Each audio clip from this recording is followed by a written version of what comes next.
అందరికీ కూడా ఇంకొక శుభవార్త ఏమిటి అని అంటే రాష్ట్రంలో సీట్లు కూడా పెరుగుతున్నాయి. 175 కాస్త 263 స్థానాలకు ఏకంగా 50% పెంచి 263 స్థానాలకు పోతున్నాం. పార్లమెంటు స్థానాలు కూడా 25 నుంచి ఏకంగా 38 స్థానాలకు పార్లమెంటు స్థానాలు కూడా పెరుగుతా ఉన్నాయి.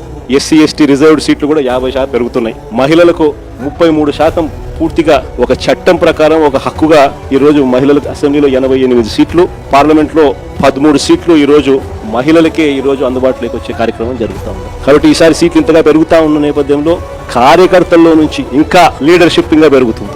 ఎవరైతే నాయకత్వ పటిమను గట్టిగా చూపించగలుగుతారో అందరికీ కూడా జగన్ న్యాయం చేస్తారని చెప్పి సందర్భంగా చెప్తాను. ఈసారి జగన్ 2.0లో మాత్రం ప్రతి కార్యకర్తకు చెప్తా ఉన్నాను. బహుశా మనం అధికారంలోకి ఉన్నప్పుడు కోవిడ్ ఉన్నది, మనం అధికారంలో ఉన్నప్పుడు 2 సంవత్సరాలు కోవిడ్ లాంటి విపత్కర పరిస్థితులు ఎప్పుడు ఎదుర్కొనే పరిస్థితుల మధ్య బహుశా కార్యకర్తలకు అనుకున్నంత పేరుకు బహుశా నేను న్యాయం చేయలేకపోయి ఉండొచ్చు. కానీ జగన్ 2.0లో మీ అందరికీ కూడా భరోసా ఇస్తా ఉన్నా. ప్రజలకు మంచి చేయడమే కాకుండా కార్యకర్తలకు మంచి జరుగుతుంది అని ఖచ్చితంగా చెప్తా ఉన్నా.